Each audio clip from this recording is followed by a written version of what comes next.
धन्यवाद मनोहर जी। सबसे पहले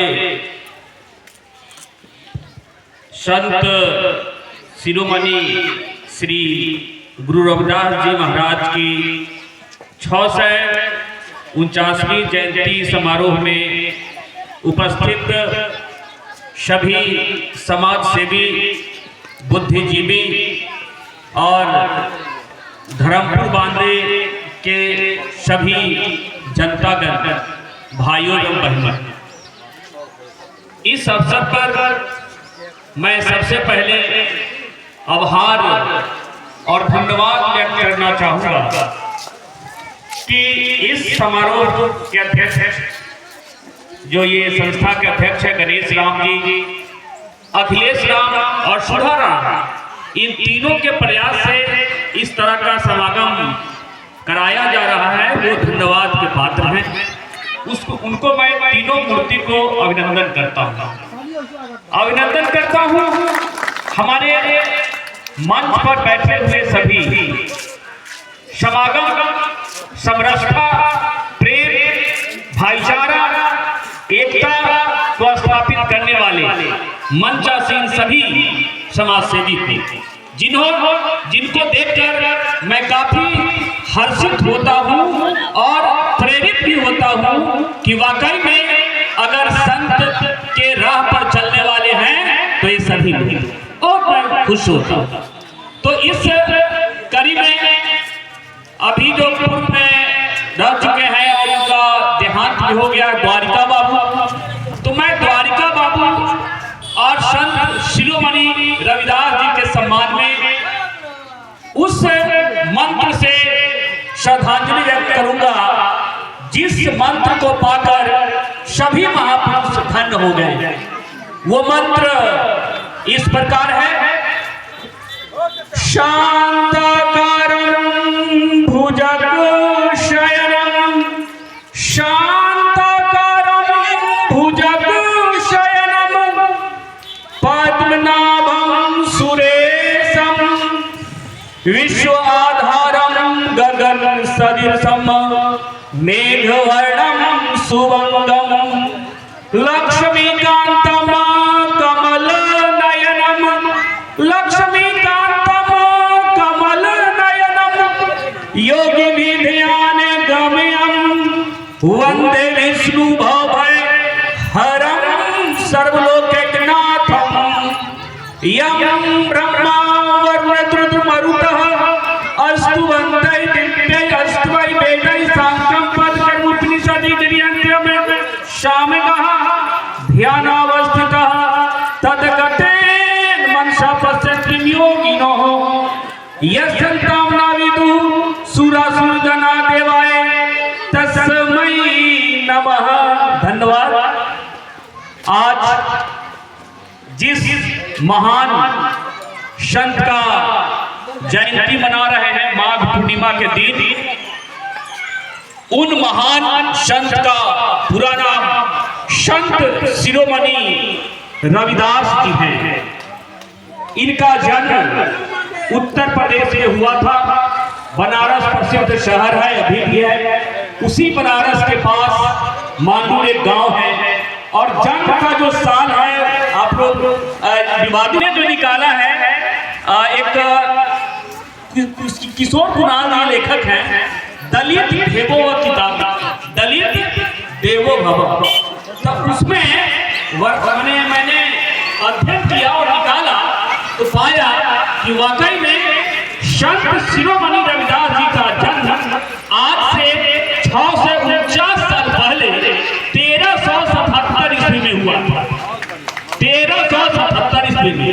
अगर इसको हम सदी में कन्वर्ट करेंगे तो कहलाएगा 14वीं सदी।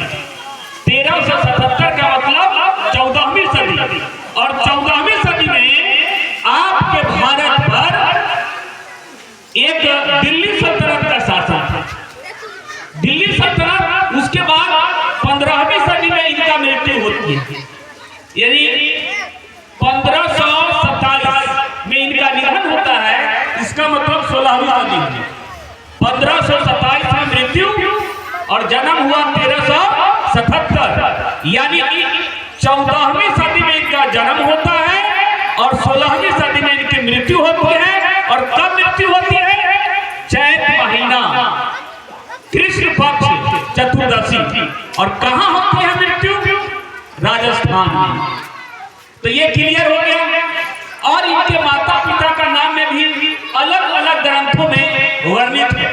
आध्यात्मिक दृष्टिकोण से अलग कहा जाता है, ऐतिहासिक दृष्टिकोण से अलग कहा जाता है। तो अगर हम ऐतिहासिक दृष्टिकोण से कहेंगे तो संत शिरोमणि रविदास जी के पिता का नाम रघुनाथ और माता जी का नाम भुरवनिया और कोई कोई कर्मा भी कहा। संत शिरोमणि रविदास जी शादी भी की और उनकी पत्नी का नाम लोना था। और शादी के बाद पुत्र रत्न की भी प्राप्ति हुई और पुत्र का नाम विजय दास। और सामाजिक परंपरा के अनुसार वो शूद्र परिवार में आते थे। सामाजिक परंपरा के अनुसार हमारे भारतीय सामाजिक व्यवस्था के अंतर्गत जो परंपरा थी 4 वर्ण पर आधारित, ब्राह्मण, क्षत्रिय, वैश्य और शूद्र, जो संविधान लागू होने के बाद सब हम लोग समान हो गए और हम भारत के लोग कहलाए। हम भारत के लोग कहलाए।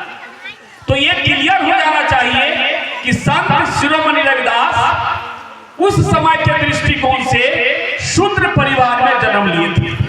और संत शिरोमणि रविदास जी ने कर्म के आधार पर, सत्य के आधार पर मन को कंचन करके यह साबित किया कि दुनिया में जितने भी लोग हैं सब समान हैं। क्योंकि सबका जन्म एक ही तरह का होता है, सबका विकास एक ही जैसा होता है। जन्म के बाद युवा, युवा के बाद प्रौढ़ा, प्रौढ़ा के बाद वृद्धावस्था, जो वृद्धावस्था में सबको जाना है। तो उसी तरह से संत शिरोमणि रविदास जी ने पूरे दुनिया को क्या संदेश दिया? कौन ऐसा काम किया कि आज तक हम लोग नाम ले रहे हैं? इस पर विचार करने की जरूरत है। सबसे पहले संत रविदास जी ने कहा कि ईर्ष्या द्वेष नहीं करना चाहिए। संत शिरोमणि रविदास जी ने कहा कि दूसरे को बुराई नहीं करना चाहिए। संत शिरोमणि रविदास जी ने कहा सबसे प्रेम करना चाहिए। संत शिरोमणि रविदास जी ने कहा कि सत्य कर्म करके अपना जीवन यापन करना चाहिए। ये संदेश दिया। आज संत शिरोमणि रविदास जीवन के हर पहलू पर बात किया।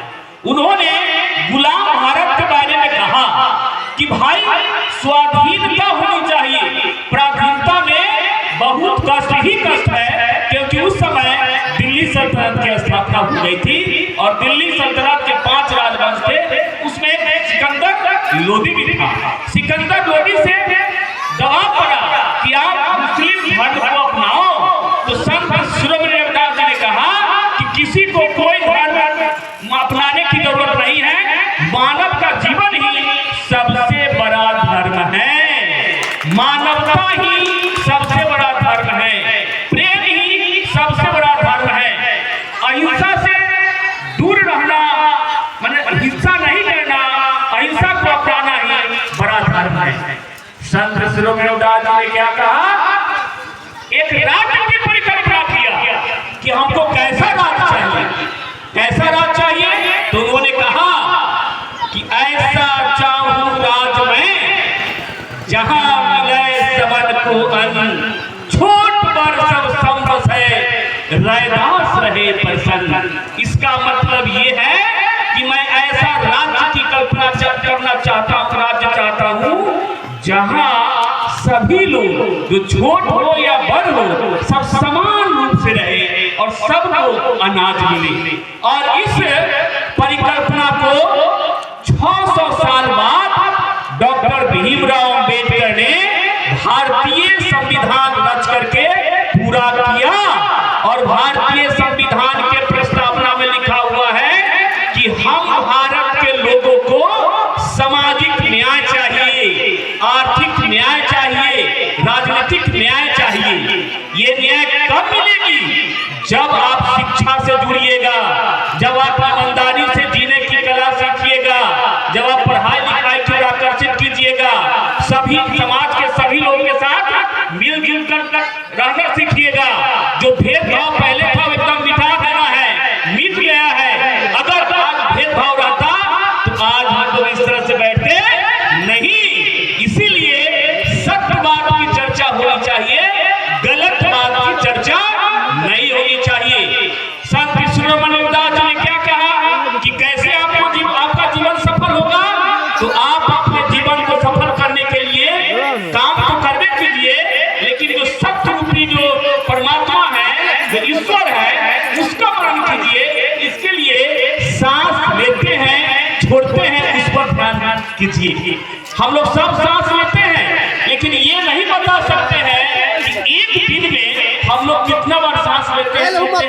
लेकिन संत शिरोमणि रविदास जी ने अपने बानी में कह दिया कि प्रत्येक मनुष्य एक दिन में 6,21,000 बार सांस लेते हैं। उस पर ध्यान देने की जरूरत है और अहंकार त्याग करने की जरूरत है कि मैं डॉक्टर हूँ, मैं प्रोफेसर हूँ, मैं बहुत धनी हूँ, मैं वकील हूँ, मैं मुखिया हूँ, मैं प्राइम मिनिस्टर हूँ, मैं सीएम हूँ। इस अहंकार को दूर करने के लिए संत शिरोमणि रविदास ने संदेश दिया। बेगमपुरा की बात किया, जहाँ कोई ऊंच नीच का भाव नहीं है, जहाँ कर की व्यवस्था नहीं है, सब समान है, ये बेगमपुरा की बात।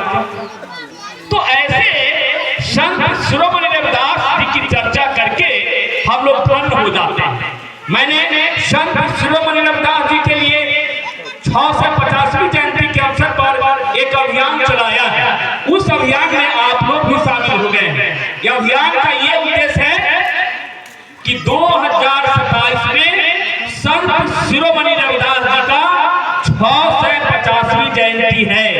मैंने 6 दिसंबर 2025 से एक अभियान चलाया और 6 से 50 जगहों पर इनके बारे में चर्चा करके ये कहेंगे कि 2027 में संत शिरोमणि रविदास जी की 6 से 50वीं जयंती को प्रकाश महापर्व के रूप में मनाया जाएगा।